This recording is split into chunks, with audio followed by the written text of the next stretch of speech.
peut avoir des événements dans notre existence qui se sont produits à l'âge de 3 mois, 6 mois, 8 ans, 9 ans, et qui peuvent commander tout le déroulement de la vie. Et c'est ainsi pour tous les hommes. Personne n'échappe à ce déterminisme de l'inconscient. L'inconscient est la première source de nos énergies, et contrairement à ce qu'on pense, l'enfant voit tout, entend tout, retient tout.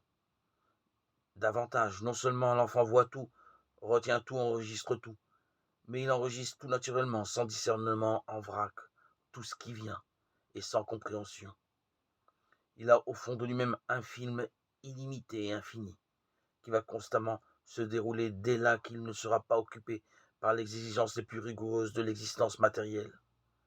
C'est ce film qui nous anime, qui nous habite, qui se déroule constamment dès que nous ne sommes pas en état de veille.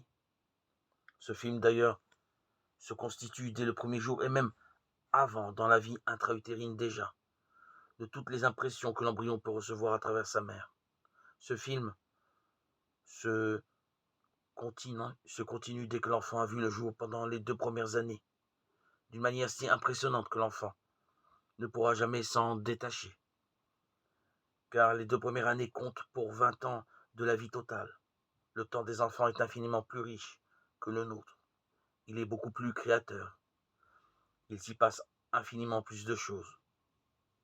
Et les 2 premières années, surtout les 6 premiers mois où l'enfant a enregistré plus ou moins passivement une foule innombrable d'impressions, ces 2 premières années portent toute la vie. Sans doute, on ne s'en souvient pas, on est incapable de localiser les premiers événements. Aucun langage, évidemment, aucun langage adulte ne peut pénétrer dans ces bas-fonds, puisque ces impressions s'accumulent dans l'inconscient et constituent l'inconscient, un moment où le langage n'existe pas encore pour l'enfant. Personne ne peut d'ailleurs se souvenir de ces événements tout à fait primitifs, en tant qu'ils sont des souvenirs que l'on peut étiqueter en disant que c'était à telle période et que ça avait telle forme ou telle figure. Mais chacun de nous les éprouve à l'état d'impulsion. Justement, l'inconscient, ce n'est pas un trésor d'images tout d'abord, c'est un trésor d'impulsion. C'est sous forme de tendance d'appel, c'est sous forme passionnelle, si vous voulez, sous forme de mouvement affectif, que l'inconscient nous atteint.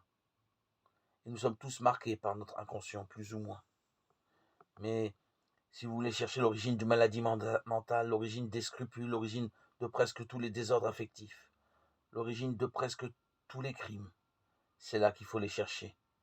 Dans ce dynamisme passionnel, dans cette masse incroyable d'impulsions dont on ne connaît pas l'origine et qu'on ne peut pas ne pas subir.